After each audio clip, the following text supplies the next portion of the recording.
Welcome to the Dr. Joe Show. Today is a bad day. Like I said, I'm not going to throw down this challenge yet. This is our fourth review in the 365 challenge. It's a Cuban day, and basically, long story short, I want to light up right away. I really need to. So we'll get into the story more when after I lit up, but what happened was going through my jars to decide, you know what, let me get a special cigar. I've been doing some standard release stuff lately, and I opened up my Juan Lopez Alemania jar, Distinguidos, and boom, tobacco beetles.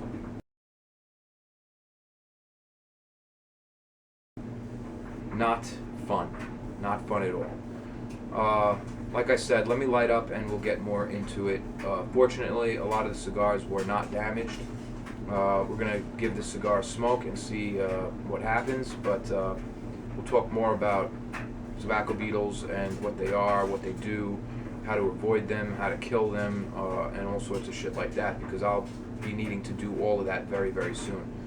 But anyway, like I said, you know, good or bad, rain or shine, I want to try to do a review a day, and let me get smoking because I have some things to do.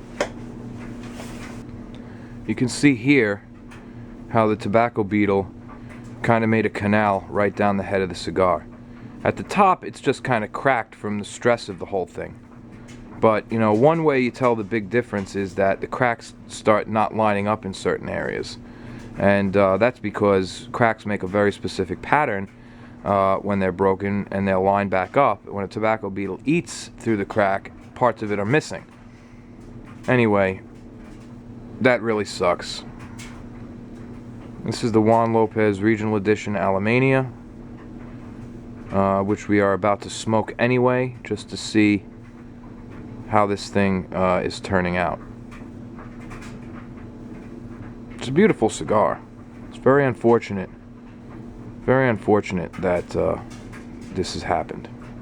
Okay, here we are with the Juan Lopez Regional Edition Alemania 2011 Distinguidos.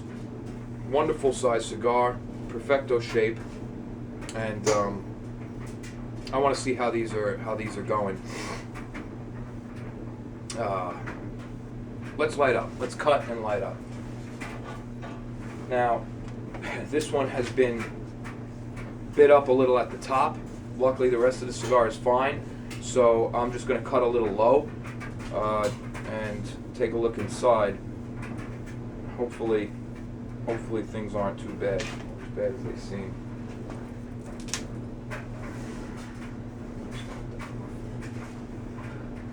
Wow. What a beautiful roll.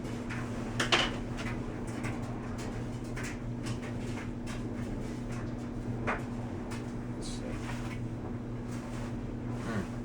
What a draw.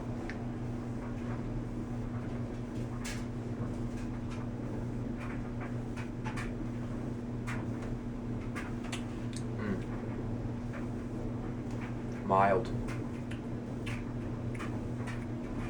Vegetal. Nice and salty. It's got a very, very bassy, salty, vegetal type taste. A little nuttiness. Tastes like it's going to be pretty good.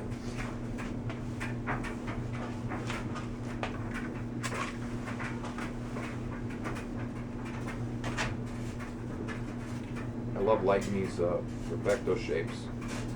Just like to roast that little nub at the end, little nipple.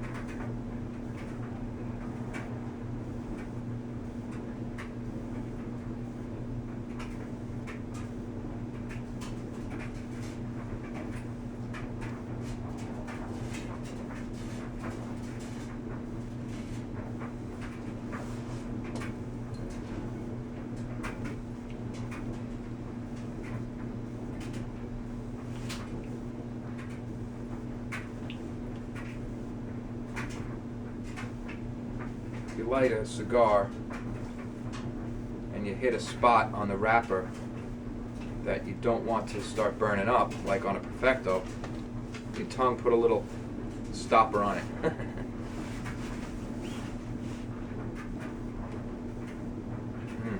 very airy smoke, a little spice.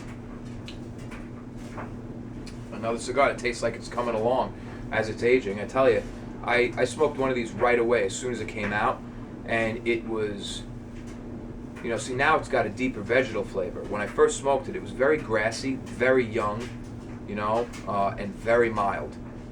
Not too much flavor. Really didn't do much for me. A little bit of bitterness even. That's how I remember it. I have a jar of 24 because I smoked one when I first got there. Sometimes I like to do that just to see how the cigar is right off the bat. I hear a lot of things that a lot of Juan Lopez cigars are really not good right away. The regional editions anyway, not the regular cigars. The regular cigars like Selection number 2, stuff like that, very good right off the bat. They make great, excellent buy and smoke now cigars. But cigars, especially like the what was it? Benelux Short Robusto, Juan Lopez. That gets a lot of bad reviews. You know, bitter. You know, just flat, not too interesting. You know, and I have 2 of those smokes in my humidor that I keep leaving there, and I keep looking at the reviews to see, you know, when is the time to smoke this thing. I only have 2 of them. I really want to see, you know, how the cigar is when it should be smoked.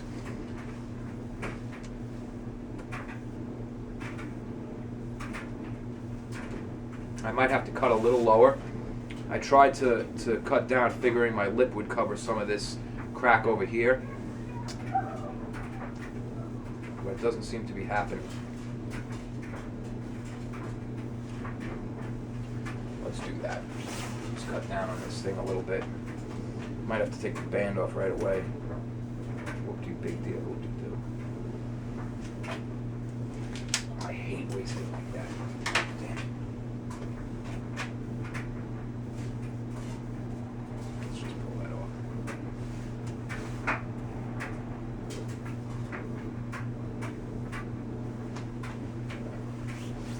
off. Also, when you light a perfecto anyway, I mean, it burns pretty airy at the beginning because you only have a tiny little tip of the cigar lit, you know. You gotta wait till it gets into the whole head, the whole foot of the cigar. I am off today, man. So anyway, what happens is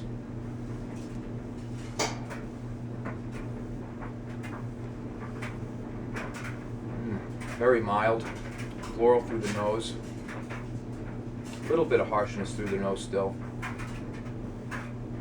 Very good vegetal flavor and some spice all over the mouth. It's a shame the cigar's turning out nicely. So, like I said, I'm going through my jars. I opened the Juan Lopez jar. Last time I checked that one was probably a little before the winter, maybe September-ish, August, to see the end of August. Anyway, haven't opened the jar in a while. I open it up, and right away, up against the side, I see this cigar with a big crack right here. I figured, oh, maybe I missed that before. Yeah, right, I never miss shit like that. I know, maybe I didn't see it. Maybe, who knows how it happened. Maybe it was stressed. Maybe the humidity. Maybe that the roll was really tight. I don't know. Anyway, I pull it out, and I look at it, and right away when I see the crack, I recognize it. I say, oh, man, no. So I pull out cigar number 2. Oh, ravaged, fucking canals all over the place, you know. These things do 2 things, these tobacco beetles. They burrow and come out, which leaves little pinhole things in the cigar, and they also chew through the surface, leaving these kind of like canals.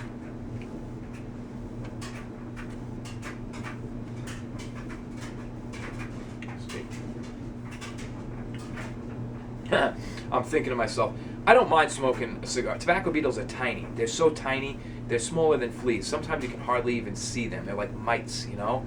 And I'm thinking to myself, you know, as I'm smoking the cigar and it's lit up, I said, maybe this little motherfucker is in there. Maybe I'm going to smoke it, and I'm going to look, and all of a sudden he'll come crawling out there. I'll fucking hit him with my torch. Little bastard. I don't mind smoking a little, you know, having a few bugs pop and still smoking a delicious cigar. Fuck it, who cares? I want to see how this cigar is doing, and if this one is still smokable, then that means a lot of them that have been damaged are still smokable because they've only been damaged a little bit. Looks like I caught this just in the nick of time. Either that, or this thing only survived for a day or two. It might have came out on a hot day, and right after that, who knows? Maybe winter came along and he died or buried back in. I don't know. You can never tell exactly. But long story short is I'm going to have some work to do, Basically, about 9 of the cigars got hit. And what I did is I'm going to have to freeze everything, which is a good idea. I've never practiced this because I've always been like, well, it's never really happened to me, and I don't like the idea of freezing the cigars, but there's nothing worse. I think, as a collector especially, getting real special cigars, boxes of special cigars, a lot of people do it and they say it's fine. I think I'm going to start freezing my cigars when I get them. Any cigars that I'm going to age and save anyway. Because there's nothing worse than, even a box of standard cigars, say a box of D4s, there's nothing worse than holding on to that thing for 7 years and saying, all right, let's get into it, and open it up and it's ravaged, That's horrible. I feel bad for anyone that happens to.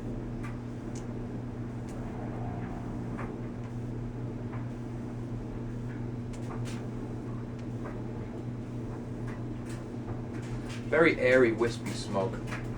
Getting a pretty good draw, though.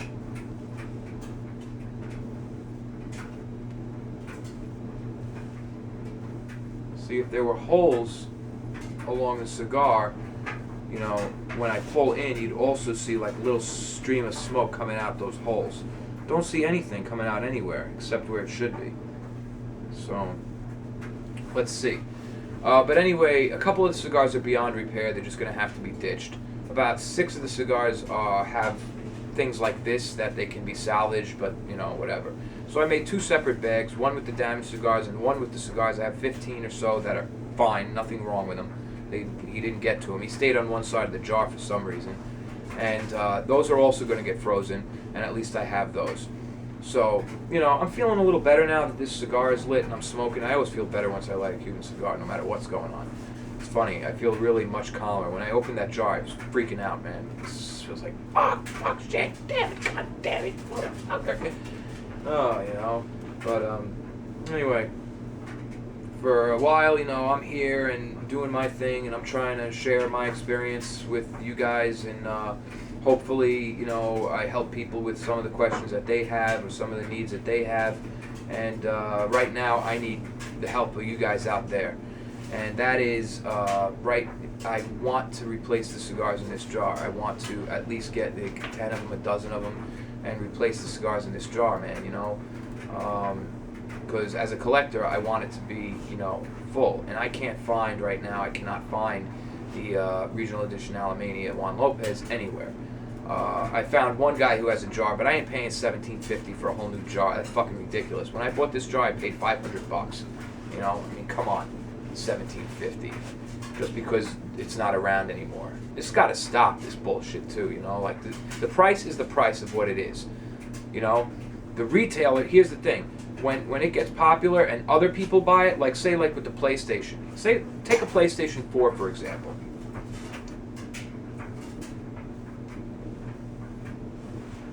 PlayStation 4 comes out. People buy it and then sell it on eBay for twice as much. And other people buy it for twice as much because they really must have it. They really, really want it. Retailers can't do that. Best Buy can't take the PlayStations that Sony gives them and start charging $900 a pop because that's what they are on eBay and that's what people are willing to pay for them. It's illegal. It's an illegal practice for the company to do that. So as far as jars are concerned, if I was to buy the jar and then wait till there's only a few left and then put it online for $1,700, let's say on eBay, and I can't because of where I am, but let's say I was in Germany or something and I put it online on a cigar auction site, I can charge whatever I want. I'm an individual. That's my price. You want it, that's what you have to pay.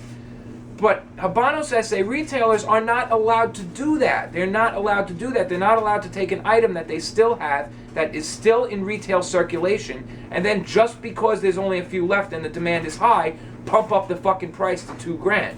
It's illegal. It's illegal by the standards of Habanos SA. The retailer can get in a lot of trouble for doing that. And I heard that they've been cracking down on it, and I really hope they do more, because it's fucked up. it's fucked up, man, you know? It's just fucked up. I could get a whole nother jar right now. There's still a couple online. Well, they're only still online because they want $1,700 for them, you know? But when they came out, they were like $500-600. That's it. 400 euros, 350 euros they were. So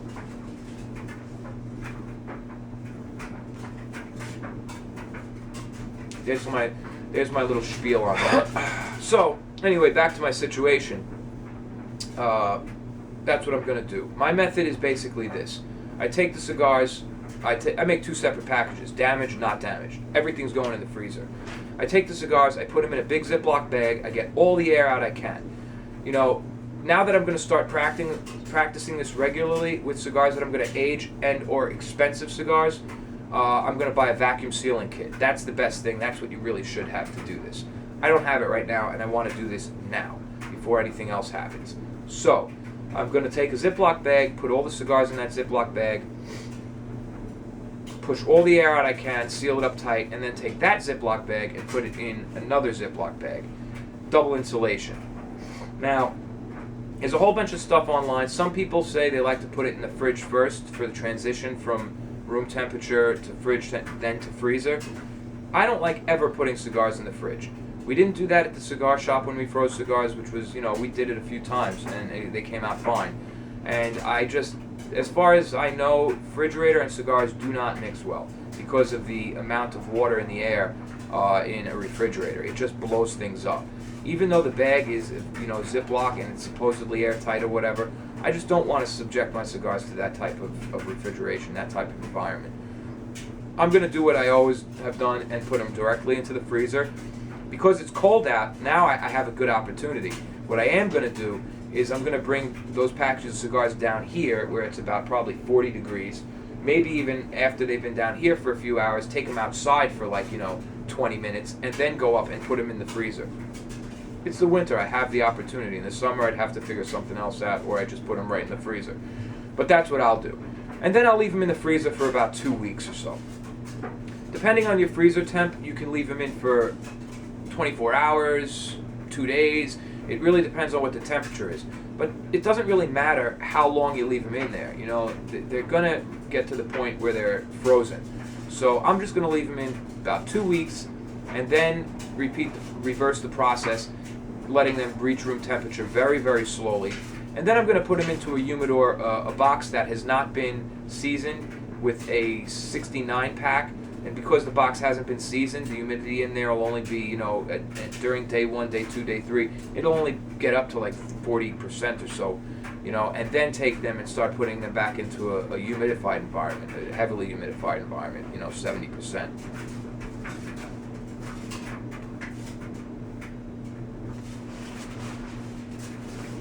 Hopefully that solves a lot of the problem. And that's it. What else can I do? I have to be a big boy. That's all I can do. I got some ruined cigars, you know. Fuck it. It happens. You know what? It happens. But, like I said before, if there is anybody out there who knows where I can get some Juan Lopez, some of these cigars, you know, I got a lot of great shit to trade, that's for sure. But I didn't say that. I'm going to cut off for a few minutes, get through the first third, and we'll come back with a report on how this cigar is doing. So far, it's, like I said, very vegetative. It's got a nice salty tobacco flavor. It's got a nice amount of spice. You know, for a mild cigar, I got a lot of, not really, really heavy, but medium spice going on. You know, it's been developing a really nice sweet bouquet. Very, very sweet bouquet. Very sweet. Very, very nice cigar, you know. And when I open the jar, they smell fantastic. You know, they just smell great. But I don't know. We shall see. Dr. Joe will be back with the second third after this.